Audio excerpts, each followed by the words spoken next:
L'invité café. 7h15, la politique à l'honneur cette semaine dans l'invité café. Après Gabriel Serville, hier, parole aujourd'hui à l'autre député de Guyane, Lénaïck Adam. Lénaïck Adam, bonjour. Bonjour aux Guyanais.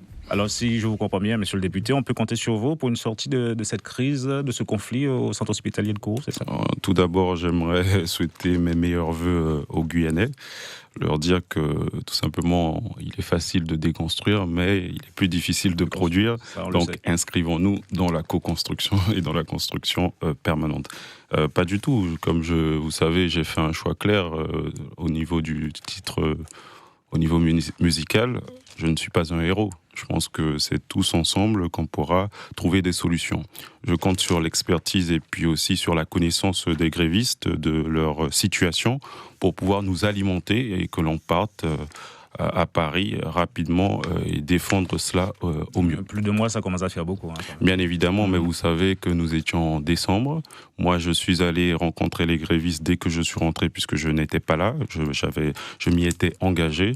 J'ai tenu parole et donc maintenant, je crois qu'on doit poursuivre le travail dans le bon sens. Alors, Lénaïck Adam, quand vous regardez dans le rétroviseur ce premier mandat, vous le voyez comment ? Plutôt difficile, quelque part, avec une première élection annulée dès le départ. Oui, c'était, on va dire, difficile, mais c'était, je pense que c'est mieux que ça se soit passé ainsi, puisque aujourd'hui, c'est une question de légitimité. Aujourd'hui, gagner 2 élections comme ça, ce n'est pas donné à tout le monde. Donc, là, vous a conforté, vous a rassuré. J'en suis totalement fier et je remercie aussi toutes les personnes qui m'ont accompagné et qui ont cru en moi. Et donc maintenant, on poursuit le travail.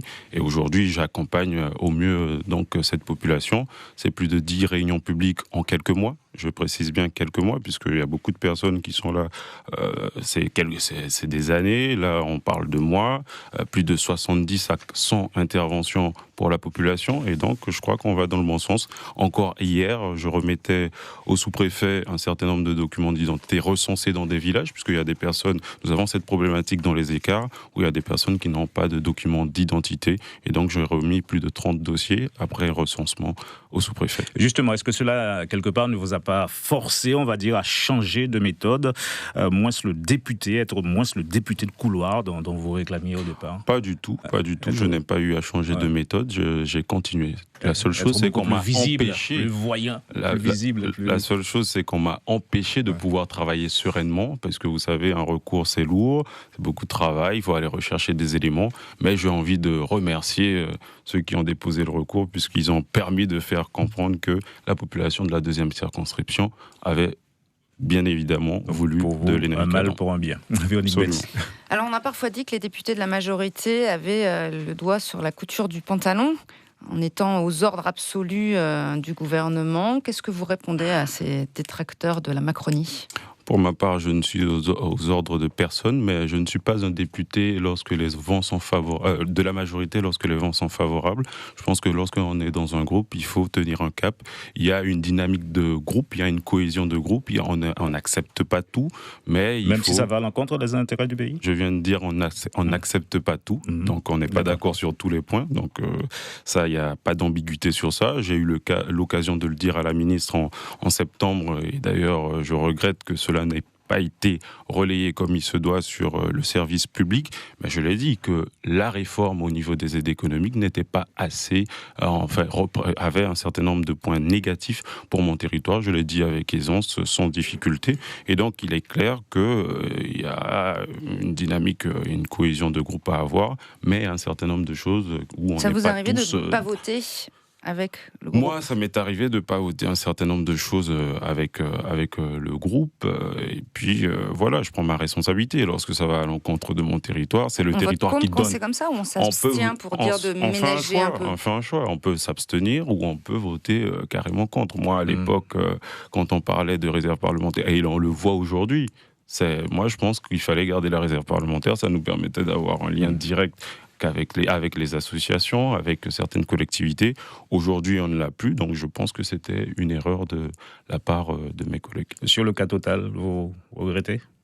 Non, pas du tout. Je pense, et j'insiste, que, vous savez, j'ai jamais vu des gens dans l'opposition faire le contraire de ce qui peut se faire par certaines personnes, certains membres de l'opposition. Il est facile de critiquer, de surfer sur tout et n'importe quoi, mais travailler dans la majorité et savoir faire des concessions, être dans le compromis en permanence pour construire quelque chose d'acceptable, j'ai envie de dire, ce n'est pas toujours facile, mais je regrette rien du tout, puisque j'insiste, c'est dans la majorité qu'on peut espérer obtenir, et dans l'opposition on peut dire tout ce qu'on veut, mais ça sera à la fin, comme on dit chez nous, à la fin du marché, on verra qui a vendu.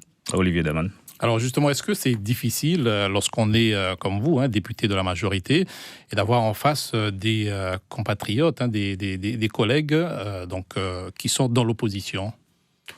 Non, c'est un choix, je pense. Le collègue, là, vous parlez, puisque le seul parlementaire aujourd'hui qui est dans l'opposition, c'est Gabriel Serville. Je le disais il y a de cela quelques secondes, j'ai jamais vu une opposition faire le contraire de ce que fait Gabriel Serville.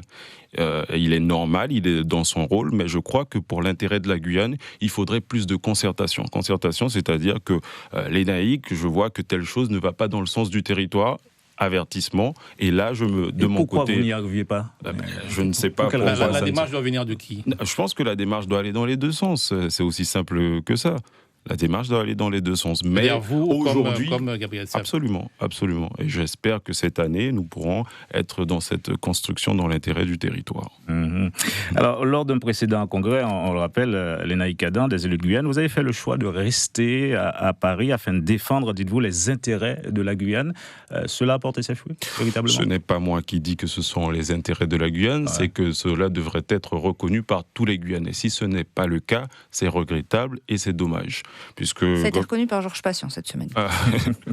Au moins ça, mais je pense que, et je le disais, c'était regrettable puisque le service public, donc je parle bien de Guyane Première aussi, vous avez eu les éléments, les vidéos, vous avez eu aussi le communiqué, j'en ai pas entendu parler, et donc... ça a été largement relayé. C'est moi-même qui ai fait l'interview par téléphone, les Naïkadans. Non, on avait parlé d'autre chose, en tout cas, avec moi. Je me rappelle d'Eric, je ne me rappelle pas forcément des aides économiques, pardon. Si, en tout cas, de manière très proche et très près pour pouvoir contrecarrer l'idée de dire il est absent, mais pourquoi ? Et donc c'est dans ce sens-là que je parle. Je ne dis pas que ça n'a pas été évoqué après, mais après c'est pas ce qui était essentiel. Il y avait un travail qui était fait au niveau du Congrès. J'attendais qu'un travail soit fait aussi, en tout cas la réalité soit rapportée pour dire qu'il était absent. Mais voilà une intervention précise et essentielle à mon avis, puisque comme je le disais, c'est des travailleurs, en tout cas des salariés qui pourront bénéficier d'acquis sociaux, qui pourront aujourd'hui sortir du marché noir, j'ai envie de dire, et qui pourront bénéficier d'une situation équitable. Alors tout le monde, tous les élus, les parlementaires étaient sur place pour ce congrès. Pourquoi avoir voulu faire cavalier seul ? En tout cas, c'est comme ça a été interprété par beaucoup. Oui, moi je pense que ça a été... En tout cas, on en a discuté avec un certain nombre de parlementaires. Tout le monde n'était pas disponible et ne pouvait pas rester. De toute façon, c'était soit Gabriel... Ça n'aurait pas pu se faire après, puisque de toute façon, on serait hors délai. Et donc, si je n'étais pas resté pour présenter à ce moment-là, on aurait eu ce que aurait voulu imposer le gouvernement. Donc je n'avais pas le choix que de rester à Paris. Je dois vous avouer que de toute façon, j'avais déjà fait 2 semaines à Paris. Je ne voulais que rentrer chez moi, donc j'ai fait le choix de rester dans l'intérêt. Les résolutions du Congrès, la question statutaire, nous sommes sur la bonne voie, les Naïkadans ? Oui, c'est d'un commun accord. Tout le monde, la majorité a voulu cela. Donc il faut attendre ce que dira et le gouvernement, le Premier ministre, de voir ce qu'ils diront pour nos demandes. Et les propositions, j'y ai travaillé aussi, donc je suis totalement d'accord. Et puis maintenant, il faut attendre et puis on verra ce qu'il a. Ça risque pas de prendre un peu de temps, parce qu'en ce moment, objectivement, le gouvernement a un peu d'autres chats à fouetter ? Non, chaque chose en son temps. Je pense que de toute façon, c'est dans le circuit. Et puis, c'est pas moi qui gère le timing du gouvernement, mais je pense qu'il y a des personnes qui traiteront ces demandes-là. C'est tout à fait normal. En 2 mots, vos priorités pour cette année 2019 ? Les priorités, moi, j'aime bien travailler sur les écarts, puisque je pense que ce sont les oubliés de la République. Ce sont des personnes qu'on visite que lorsqu'il y a les élections. Aujourd'hui, j'ai fait les écarts de Mana, de Saint-Laurent-du-Maroni, d'Apatou. Et donc, je trouve intéressant de pouvoir porter alerter aux différents partenaires institutionnels, que ce soit la CTG, les mairies, et leur demander d'aller parfois plus souvent au contact pour pouvoir discuter, puisque nous avons des problèmes au niveau d'eau potable, de l'électrification, et je pense que ces populations sont en détresse et il faut les accompagner. Merci Lénaï Kadan d'avoir répondu à nos questions ce matin. Merci à vous. Bonne année à vous. Bonne année. L'invité café.